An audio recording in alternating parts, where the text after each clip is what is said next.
PM Modi ने विदेश दौरे से लौटने के बाद आज मध्य प्रदेश की धरती से 2024 लोकसभा चुनाव के लिए बीजेपी का एजेंडा सेट कर दिया है। बीजेपी कार्यकर्ताओं से बातचीत करते हुए मोदी ने यूनिफॉर्म सिविल कोड, ट्रिपल तलाक, पसमानदा मुस्लिमों से भेदभाव जैसे मुद्दे उठाए। पीएम मोदी ने बड़े मुद्दों को उठाकर 2024 चुनाव को लेकर एजेंडा साफ कर दिया है। आइए जानते हैं वो कौन से बड़े एजेंडा है।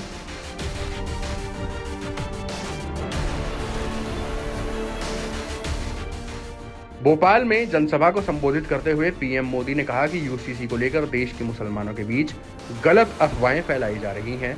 जो लोग ये काम कर रहे हैं वह मुसलमानों की बेहतरी नहीं चाहते। पीएम मोदी ने कहा कि भारत के मुसलमान भाई बहनों को ये समझना होगा कि कौन से राजनीतिक दल उनको भड़काकर उनका राजनीतिक फायदा ले रहे हैं। हम देख रहे हैं कि यूनिफॉर्म सिविल कोड के नाम पर ऐसे लोगों को भड़काने का काम हो रहा है। एक घर में एक सदस्य के लिए एक कानून हो और दूसरे के लिए दूसरा, तो क्या घर चल पाएगा? तो ऐसी दोहरी व्यवस्था से देश कैसे चल पाएगा? सुप्रीम कोर्ट ने बार बार कहा है कि कॉमन सिविल कोड लाओ, लेकिन ये वोट बैंक के भूखे लोग उन्हें बरगला रहे हैं। कौन से राजनीतिक दल उन्हें भड़का करके उनका फायदा लेने के लिए उनको बर्बाद कर रहे हैं? आजकल हम देख रहे हैं कि यूनिफॉर्म सिविल कोड के नाम पर ऐसे लोगों को भड़काने का काम हो रहा है। आप मुझे बताइए, एक घर में परिवार के एक सदस्य के लिए एक कानून हो, परिवार के दूसरे सदस्य के लिए दूसरा कानून हो, तो क्या वो घर चल पाएगा? क्या कभी भी चल पाएगा क्या? फिर ऐसी दोहरी व्यवस्था से देश कैसे चल पाएगा? हमें याद रखना है कि भारत के संविधान में भी नागरिकों के समान अधिकार की बात कही गई है।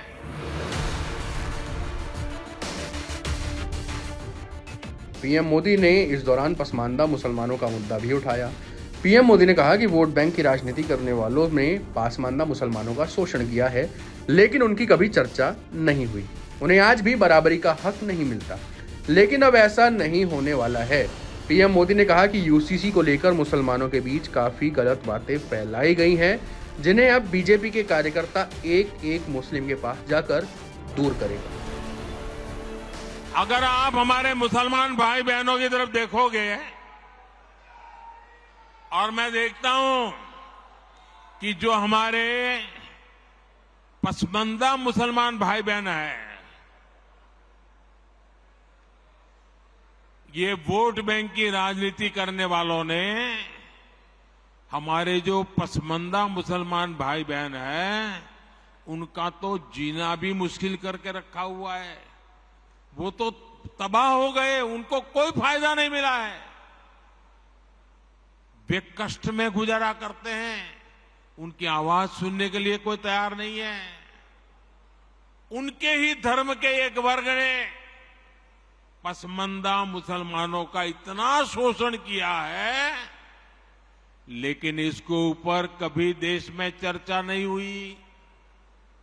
जो पसमानदा मुसलमान है, उन्हें आज भी बराबरी का हक नहीं मिलता। इनके साथ इतना भेदभाव हुआ है। भाइयों बहनों, इस भेदभाव का नुकसान उनकी कई पीढ़ियों को भुगतना पड़ा, लेकिन भाजपा देश के हर नागरिक के लिए सबका साथ, सबका विकास की भावना से काम कर रही है। पीएम मोदी ने भोपाल में अपने संबोधन में ट्रिपल तलाक का मुद्दा भी उठाया। मुझे लगता है कि जो भी 3 तलाक के पक्ष में बातें करते हैं, 3 तलाक की वकालत करते हैं, ये वोट बैंक भूखे लोग मुस्लिम बेटियों के साथ बहुत बड़ा अन्याय कर रहे हैं।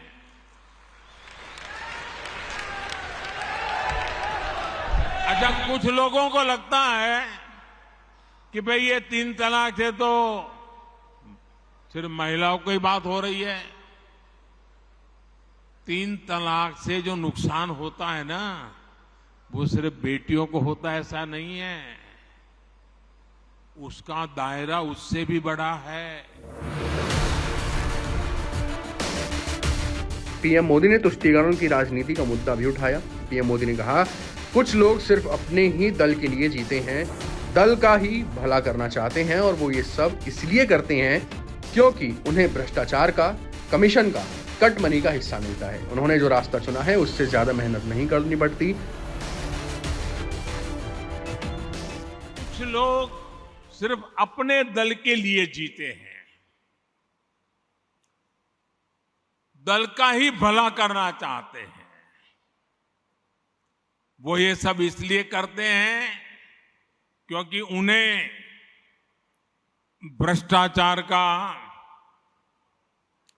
कमीशन का, मलाई खाने का, कटमनी का हिस्सा मिलता है। उन्होंने जो रास्ता चुना है उसमें ज्यादा मेहनत नहीं करनी पड़ती और ये रास्ता है तुष्टीकरण का, वोट बैंक का, गरीब को गरीब बनाए रखने, वंचित को वंचित बनाए रखने से ही उनकी राजनीति चलती है। तुष्टीकरण का ये रास्ता कुछ दिनों तक तो फायदा दे सकता है, लेकिन ये देश के लिए महाविनाशक होता है। भोपाल में पीएम मोदी ने विपक्षी दलों पर खूब हमला बोला।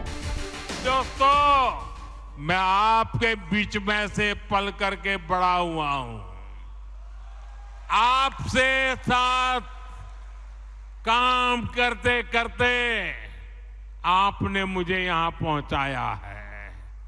तो आज मैं भी एक गारंटी देना चाहता हूं। दे दूं? दे दूं? दे दूं? अगर उनकी घोटाले की गारंटी है तो मोदी की भी एक गारंटी है।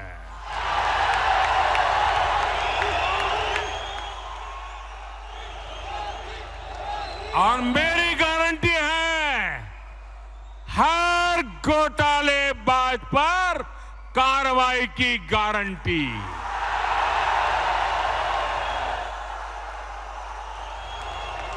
हर चोर लुटेरे पर कार्रवाई की गारंटी। जिसने गरीब को लूटा है, जिसने देश को लूटा है, उसका हिसाब तो हो करके रहेगा। पीएम मोदी ने जिस तरह 2024 चुनाव से पहले इन मुद्दों पर खुलकर अपनी राय रखी है, उससे तो यही लगता है कि ये 2024 में बीजेपी के बड़े एजेंडे में शामिल हो सकते हैं और इन्हीं मुद्दों के इर्द गिर्द बीजेपी चुनाव लड़ सकती है। Times now Bharat digital originals की रिपोर्ट।